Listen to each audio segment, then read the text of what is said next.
Welcome to today's episode of Come Draw from the Well. I'm your host, Victoria Fisher, and today we're going to be talking about healthy beginnings, your first steps to a cleaner lifestyle. So, I have been in the natural health world myself as a client for about 13 years. So, I've had to learn a lot about adjusting from a traditional standard American diet, the way I was used to living my life. The foods I was used to eating, the sleep schedule I used to have. I had to change all of those in order to get my body into a better state of health. So these are tips that I have learned over the years, and also tips that I now share with my clients as I'm working with them to also take them onto the next level of their healing journey. So some of these things may seem pretty simple, pretty basic, and simple is good. We don't need to go hardcore, heavy duty, the kind of go big or go home mentality right off the bat. Sometimes we need to take a small step, just one small step. And that can be difficult. I know it can be difficult. It's something I have a problem myself with, kind of the I don't know what to do first, so I freeze and don't do anything. So this episode today is to give you some tips and tools that are hopefully some simple first steps that aren't overwhelming, that can get you to that first level of healing and to get your body into a better state of health. So first off, we're going to talk about drinking water. Water is it's life. Like, we need water every single day. It's not a nutrient that we can store. It's not something that we can really make. We can make some water just by inhaling it and exhaling. We breathe in oxygen, we breathe out CO2 and water, but we're not hydrating our body just by breathing. We're not even hydrating our body just by eating. And we are certainly not hydrating our body by drinking coffee, by drinking soda, by drinking fruit drinks. All of those things are not actually hydrating your cells and hydrating your tissues. Our body needs water for everything. Each and every cell in our body requires water for all of its enormous functions and its miraculous functions. So we need to give our body what it needs. We need to drink water. Now, just going to your tap and drinking the water straight out of the tap isn't the best option. It's better than coffee, better than soda, certainly. But the right kind of water is really important as well. So that's a whole world in and of itself as to what water filters are out there: purified water versus reverse osmosis versus alkaline water, even well water. The first step that you really need to take, honestly, is just drinking more water. So if you are used to waking up first thing in the morning and going downstairs and making a pot of coffee or a cup of tea, I encourage you to change that. Instead, have a glass of water sitting on your nightside, on your bedside table, right on your nightstand. Before you even get out of bed, once you just sit up, drink some water. That's the easiest thing you can do to get more water intake in, and that's one of the healthiest things that you can do. While we're sleeping, our body is restoring, it's healing, but it's also detoxifying. Our liver detoxifies as we sleep, our lungs have a detoxification process as we're sleeping, and so do our large intestines. But we have to get rid of those toxins. We have to flush that out of our body. So the first thing that you should do as soon as you wake up in the morning is drink water. So have a glass, about at least an 8-ounce glass, if not a 12 or 16-ounce glass of water right next to you. I drink water as soon as I get up out of bed. I have a 40-ounce water bottle that I carry with me everywhere, and I even drink out of it when I'm at home. I rarely drink out of a glass unless it's just a repurposed jar like this. So that, like I said, first thing in the morning, that's what I drink is water. So I might be stepping on some toes and getting into your morning ritual. I know a lot of people are really tied into their coffee and Jesus time first thing in the morning. I don't want to take away your devotional time. Absolutely continue doing that. But have a glass of water maybe, or drink the water first, have something to eat first, and then have your Jesus and coffee time. If you can't do that, and push back the coffee, or push back your devotional time, make sure you're getting that in, but push back your coffee time. Coffee is actually better if you're going to drink it. It's better when you have food in your stomach, so it's better with a meal. And there's a lot of things that we can talk about with coffee, but that's probably going to be in another episode. So that's an easy thing to do, like I said, is just have water first thing in the morning. If you are used to having your mid-afternoon pick-me-up because 2-3 o'clock in the afternoon rolls around and you are just kind of nodding off at your desk, you need to take a nap, you feel that mid-afternoon slump or that wall, it may be because you aren't drinking enough water. Now, there are many, many factors into that, but one of the things may be that you're just not hydrating properly. So instead of reaching for a snack or reaching for a soda or reaching for a cup of coffee, the first thing I encourage you to do is drink a glass of water. There's a lot of other benefits to drinking that water other than hydrating. It actually helps with your energy regulation. It helps with detoxification. So it helps even sometimes if you feel like you're hungry. We have, as Americans, because of our diet, we've canceled out our body's kind of natural thirst cues, even some of our natural hunger cues. But sometimes when you're hungry, especially if it's kind of in between a meal and you've eaten about an hour or two before and you're feeling hungry again, sometimes, not all the time, but sometimes that actually can be because you have not had enough water during the day. So again, I encourage you, if you're feeling a little snackish and you're not really wanting to eat or you don't need to eat again, drink some water. Water has, again, like I said, so many benefits, but also a lot of times the symptoms that we're experiencing are because we're not getting enough in. So I mentioned that mid-afternoon slump. Also, if you tend to have headaches are a whole world in and of themselves. I actually got into natural health and wellness and started as a client at the Well of Life Center and eventually started working there because I had chronic headaches and migraines. I woke up every single day of my life with a headache, and oftentimes those headaches would progress into migraines very quickly. I was chronically dehydrated. Yes, I drank water, but I also drank soda, or I tried to cut that out as I was trying to be healthy. I also drank coffee. I was a registered nurse, and I worked night shift for a time, so coffee was everything for that. A 24-ounce coffee, as I was driving into work, or I would stop to get a 24-ounce of coffee at one of those, drive-thrus. I'm not going to promote any of them, but that was kind of my fuel, as I thought it would be, as I thought it should be. But I was chronically dehydrated and I wasn't eating the right foods as well. And we'll talk about that as we're moving along also. But that lack of water, that lack of hydration, chronically being dehydrated, that promoted headaches for me. And I notice now, as I have gotten to know my body and as I've worked through a lot of different things that my body was dealing with, if I start to get a bit of a headache, a little bit of head pressure, if I start yawning a lot, oftentimes that's my brain trying to get oxygen to it, but also water helps to carry that into the brain as well. So water is a very, very important part of your everyday life. So make sure that you're hydrating. The goal for your water intake should be about half your body weight in ounces of water every single day. So if you weigh 150 pounds, you should drink 75 ounces per day. So that standards 8 8-ounce glasses or 64 ounces is only good if you're about 128 to 130 pounds. That would be your recommended amount. If you weigh more than that, you need to drink more water than that. Now, if you're the type of person, and many of my clients who come in, the first time that I'm meeting them, I ask how much water they drink in the day, and they say maybe 2 or 3 glasses. So I always have to quantify, like 8-ounce glasses, 12-ounce glasses, how big are they?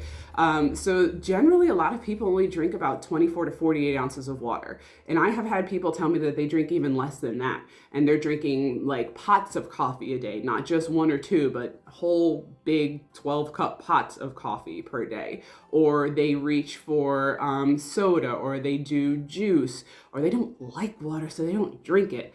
That still blows my mind, and that's not the point. So if you're used to only drinking 24 ounces of water a day per se, don't go to your refrigerator or go to your sink and start guzzling down 100 ounces of water in one day. Your body is not used to that. When we're dehydrated, think of your cells as like raisins versus grapes. So when we're dehydrated, our cells are like raisins. We need to plump them up and get them to grapes. So hydration, slow hydration is best. It's also like a dried out plant. If you have a completely dried out plant, there's not a lick of moisture in the soil. You can't just dump a bunch of water on it and expect it to absorb into the roots. Most of the time, what you'll find is the water just kind of beads on the top and kind of pours around the side, but it doesn't actually seep into the soil. And that's because the soil is so dehydrated that there's nothing really to pull the water in. So what is best is to slowly increase or slowly introduce or incorporate water into that soil. So we need to do the same with our body. So if you are chronically dehydrated, slowly increase your water intake. So if you're, again, used to drinking 24 ounces, try drinking 30 ounces a day. Be consistent with that. Measure your water, because a lot of people also say, I don't measure my water, so I don't know, I'm drinking all day long. You can carry your water bottle all day long and take sips of it and think you're drinking a lot, but you're just sipping kind of a little bit throughout the day.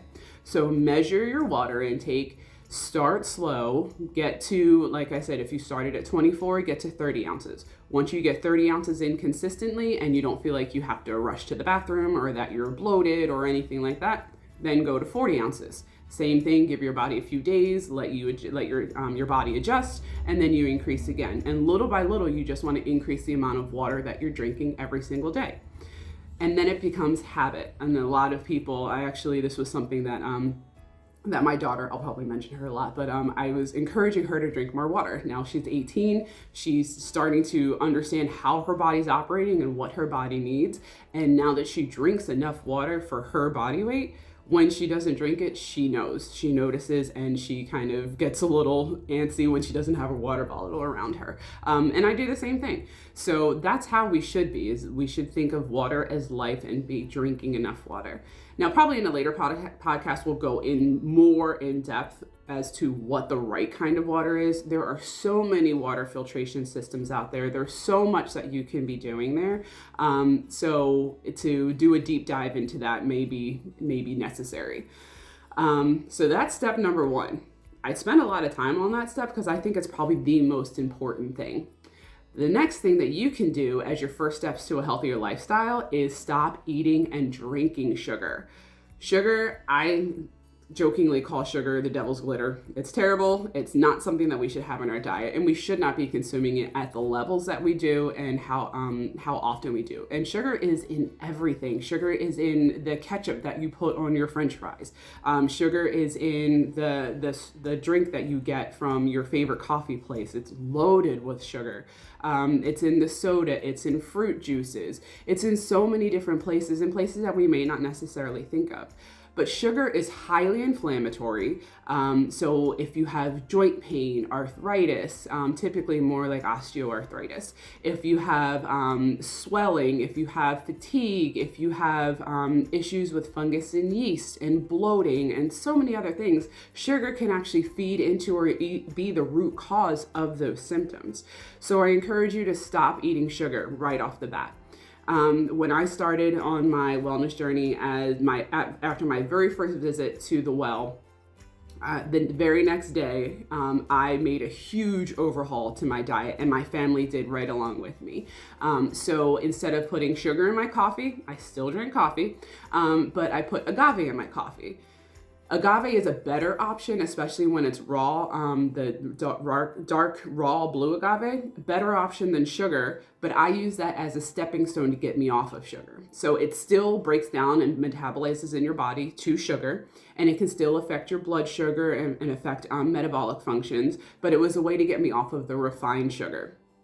Once I was able to kind of adjust from that, I was able to start listening to my body and learn that, hey, agave, I don't really need this either. I don't feel so great with this either. So if I do use added sugar in something, I use coconut sugar, or I'll use raw honey, especially raw local honey, or good organic grade B maple syrup, grade A or B maple syrup. But adding sugar to your food is honestly unnecessary. And a lot of processed foods and a lot of low-fat foods are actually higher in sugar. And just to touch on the low-fat foods, when you remove fat from food, you remove flavor from it. And flavor is key to food. It gives us enjoyment and it gives us satiety, so we feel satiated or satisfied when we eat certain things. But if you remove fat from something that naturally has it, you have to replace that kind of satisfied feeling. And usually it's sugar that goes in, and vast amounts of sugar. So I really encourage you to maybe start looking at your food labels and look at how much sugar is added in. You'd be surprised when it comes down to it, how much sugar is added into our packaged or processed foods. An easy way also to get off of sugar is get away from packaged and processed foods. But we'll talk about that too. So sugar is another easy first step to a cleaner life, getting away from sugar. Now, I do want to mention that if you are removing sugar from your diet, I do not encourage you to add artificial sweeteners. So things like Splenda, aspartame, so sucralose, aspartame, anything like that. So your Equal, Sweet and Low, Splenda, all those things, I really encourage you to stay away from those. Those are extremely toxic. There have been multiple studies done on those things and how they actually impact our cellular health, and they can damage our cells and our cell function. And there also have been studies that when you use artificial sweeteners, your brain still thinks you're eating something sweet, so it still signals your body to respond to that sugar. So it will still spike your insulin, it'll still spike your cortisol, and over time it can actually still spike your blood sugar. So I do not encourage that you add in artificial sweeteners. You can do some things like a natural liquid stevia, an organic stevia. If you're looking for a low calorie or 0 calorie sweetener, you can use monk fruit extract. Sugar alcohols, they're okay. I'm not a fan of them personally, and I don't tolerate them very well, so I don't tend to gravitate towards those at all. But if you feel like xylitol or erythritol is something that you can handle, then you can use those as well. And then also, we just don't need our food to be that sweet. So it's kind of, we have to retrain our taste buds to not eat so much sugar and not crave things that are so sweet. So again, my personal experience, over time, I just use less and less sweetener. So that way I can kind of wean myself off of it. Because if you give your taste buds sugar, if you give your body sugar, it's going to crave sugar, plain and simple. So I really encourage you to try to move away from the amount of sugar that you're adding to your food. Step number 3 in healthy beginnings is to change your cookware. This could be a more difficult step or a more challenging step, especially if you have invested in like a huge Teflon or Calphalon cookware set, and you may not have the funds, because you can spend a pretty penny on your cookware. I do understand that. But you can also do some bargain shopping and look for things that are on sale and just maybe piece by piece change your cookware. So what I did and what I encourage my clients to do is, if there's like one pan that you use on a regular basis and it's an aluminum or a toxic nonstick pan, I encourage you to swap that out. So I looked for a pan that, because I eat eggs on a pretty regular basis, so since that's a staple in my diet, I have kind of like my designated egg pan so that I can make my scrambled or fried eggs in that pan. I know it's a good quality pan, and that's the one I kind of use on a daily basis.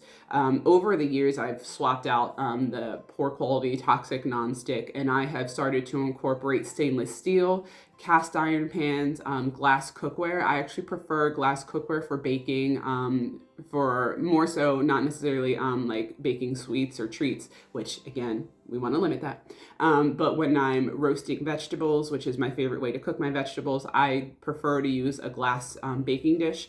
When I'm making meats or fish in the oven, I prefer a glass baking dish.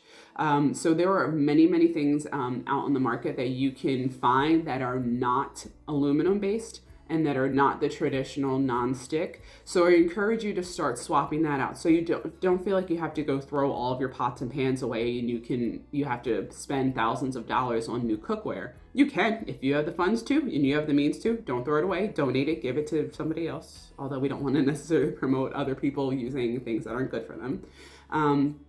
But I do encourage you to, even if you have to little by little, replace things. And that way we know that the food, not only that you're eating good quality food, but also you're cooking it in a good quality vessel, which is also very important. You can also use a good quality grill, clay pots. There's all different things that you can do to try to change the way in which you cook. The other thing is I encourage you not to use aluminum foil when you're cooking. A lot of people will do that for easy cleanup, and that's what we like in our culture, is fast and easy. But aluminum foil is very toxic. When you heat up that very thin sheet of metal, all of those aluminum ions can actually start to infiltrate in your food. So you're eating aluminum, basically, if you're cooking with aluminum foil or you're cooking on an aluminum pan. And aluminum has no business in our body. It's a heavy metal. It's neurotoxic. It can infiltrate our bones and our tissues. It competes with other minerals. So a heavy metal, that's when it's in the presence of our body, can start to kind of act as or try to replace our minerals. And minerals have vital roles in our body, and they can't be replaced with a heavy metal like aluminum, where we have literally no use for aluminum whatsoever. So we want to get that out of our routine, out of our kitchen as quickly as possible. That was cooking with aluminum foil would be the thing I would say just stop doing altogether. Now, if you want to use a good quality unbleached parchment paper, go for it. You can, that again will have an easier cleanup. There are some nonstick pans that are enamel based or ceramic based, stoneware. There are a lot of different pots and pans out there that still have, that are nonstick and that are easy to clean up. So I encourage you again to just move away from using aluminum foil and aluminum pans. The next thing that I want to talk about in your first steps to a cleaner lifestyle or cleaner living or eating, because that seems to be the focus is the kitchen today, is to improve the quality of your food. Get rid of junk food. First and foremost is just get rid of it. When I started the natural health journey with myself and my family, my daughter was 6 years old. So we had to vastly and greatly overhaul her diet. Now, don't get me wrong, she loved fruits and vegetables. She ate lots of protein. She was not a picky eater, thank God. But she liked her junk food too. And we found things that were comparable to like your traditional cereals or traditional cereal bars or fruit snacks. Instead of doing fruit drinks or juice boxes, we did 100% organic fruit juice and definitely increased water intake. So get rid of junk food first and foremost. There are a lot of options out there on the market for better quality snacks. And we don't necessarily need to be snacking 24/7, especially as adults. We really only need 3 meals a day. That's about it. But that's, again, something that we can dig into at another episode. But another way to improve the quality of your food is to especially improve the quality of your meats.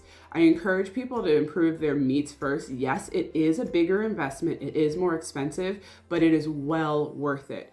When you eat commercially raised meats and farm-raised fish, you are getting all kinds of toxins in there. The feed that the livestock and the animals and even the fish are getting is oftentimes genetically modified soy and corn based.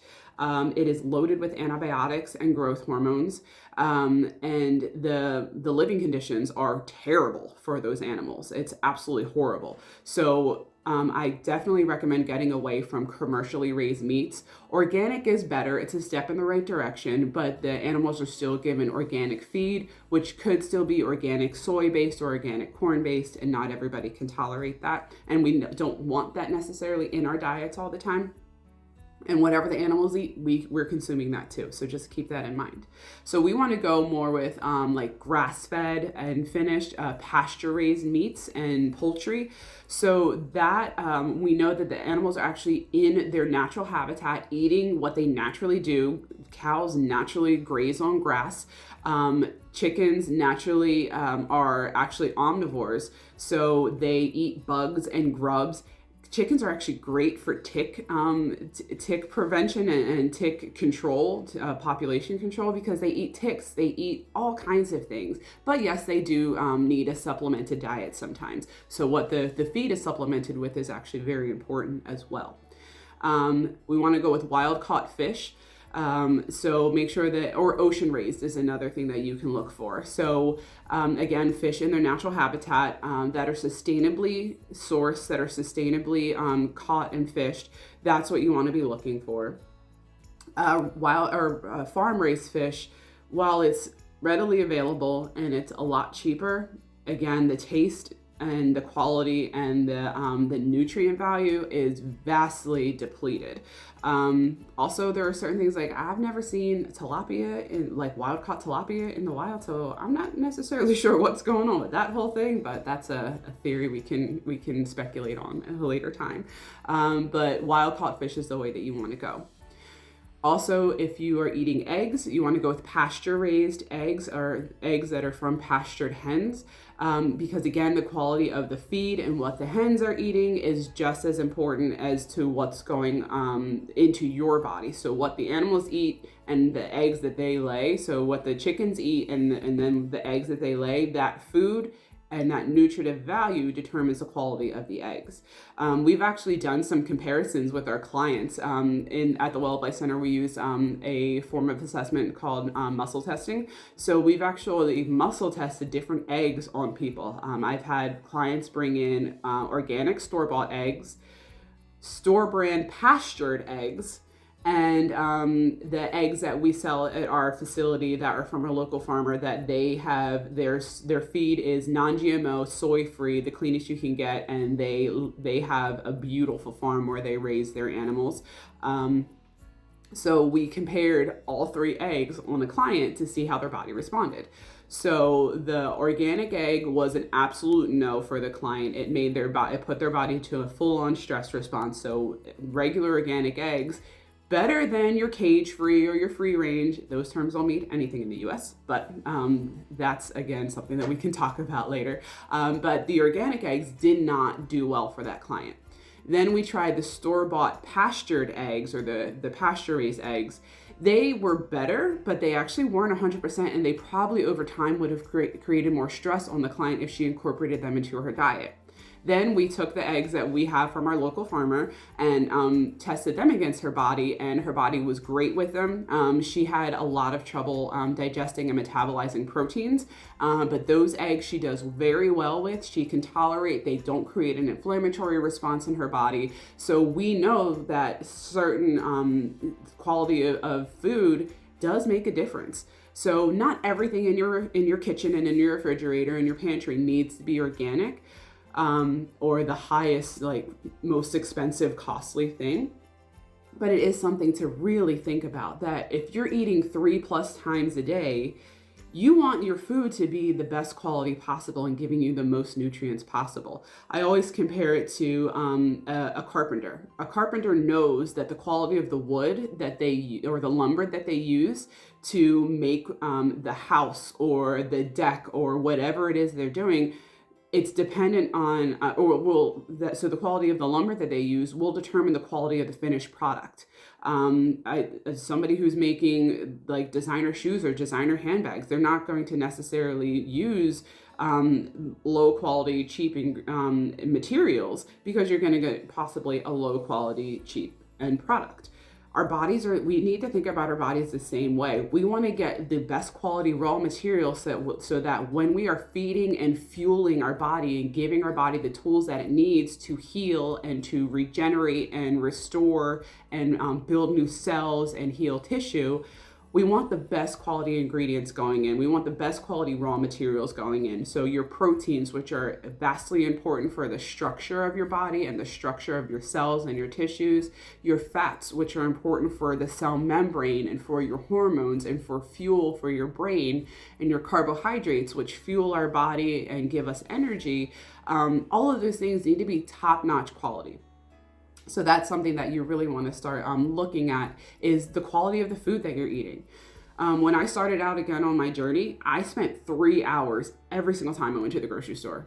just reading food labels, learning how to shop again, learning how to decipher all the hidden names of sugar and the hidden names of artificial ingredients and artificial sweeteners, and how natural didn't really mean a whole lot. That's also very true in like personal care products and bath products and those types of things. Natural, again, in the US is not a regulated term, so it doesn't really mean much. So I really encourage you to look at the quality of your food and start improving that. Because once again, we're eating 3 meals a day. We want to start looking, I encourage you to start looking at food as fuel. Yes, enjoy the food that you eat and love foods that love you back. I heard that phrase from Dr. Amen, who's a renowned neurologist and does so much work on the brain. And he said, love the foods that love you back. And I was like, that is a phenomenal thing to think about, is love foods that love you back. Are your foods bringing life, or are they feeding death? So that's something that we really want to focus on as we're taking our first steps to a cleaner lifestyle. Another thing that you can do is eat more fruits and vegetables. So fruits are a great source and usually easy to eat, and they're a great source of vitamins, nutrients, phytonutrients, bioflavonoids, a lot of the things that our cells need to be healthy and to fight disease. But vegetables are even more important or just as important and have less sugar in them. And I'm not saying that fruit's bad and that naturally occurring sugar from fruit, that it's bad.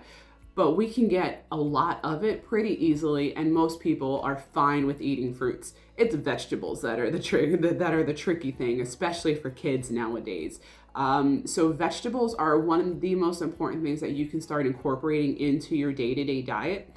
So I recommend that you try to incorporate at least 1 serving of vegetables with every single meal. Yes, including breakfast. So that can be an egg scramble or an omelet with lots of fresh veggies like spinach or kale, whatever you want to add in there, peppers, onions, even broccoli and asparagus are actually great in eggs, at least I think. So you can incorporate vegetables into your breakfast, into your lunch. Salads are easy. Soups are an easy way to get in more vegetables. And you can even just do like carrot sticks and slices of cucumber and the little organic bell peppers, whatever you want. Just try to start getting in more vegetables. I'll talk about how in another episode, how we can start incorporating more nutrients, especially for people who have picky eaters, and if you're a picky eater yourself, how we can start incorporating more vegetables and more nutrients into our diet. But one thing I did want to touch on today in terms of vegetables is that we should look at a list from the Environmental Working Group. They put out a list every year called the Clean 15 and the Dirty Dozen. So the Clean 15 are the produce, the fruits and vegetables that have the least amount of pesticide residue, and they don't absorb pesticides, or they have really thick skin, and the flesh or the fruit on the inside, or the flesh on the inside is safe to eat, kind of free or less pesticides, free from pesticides or have less pesticides. So that is the Clean 15. So feel free to buy conventional there.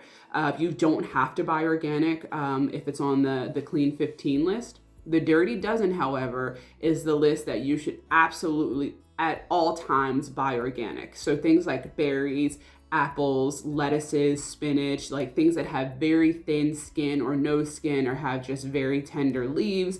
Those are the things that we want to buy organic.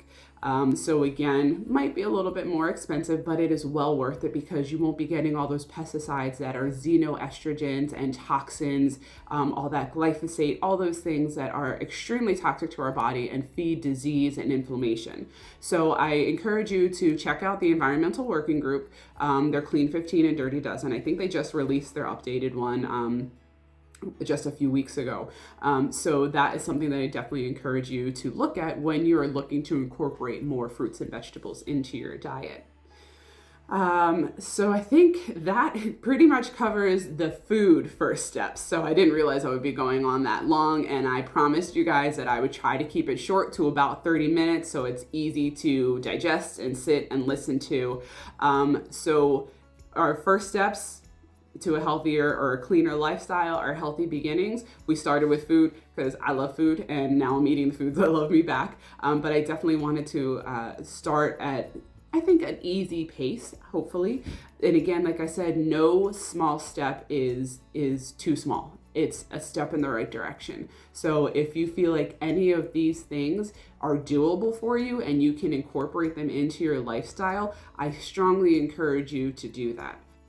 If you have questions about this or anything else that we've covered today, or things that you would like to hear within our next episodes, please feel free to reach out. And if you need some information about the topics or about what we discussed today, about the Environmental Working Group, you can just look them up on your favorite search engine. Or if there are things that you want to start digging deeper with, reach out to us, because we're going to be talking about a lot more. And if we need to go deeper in some of these topics, we absolutely will.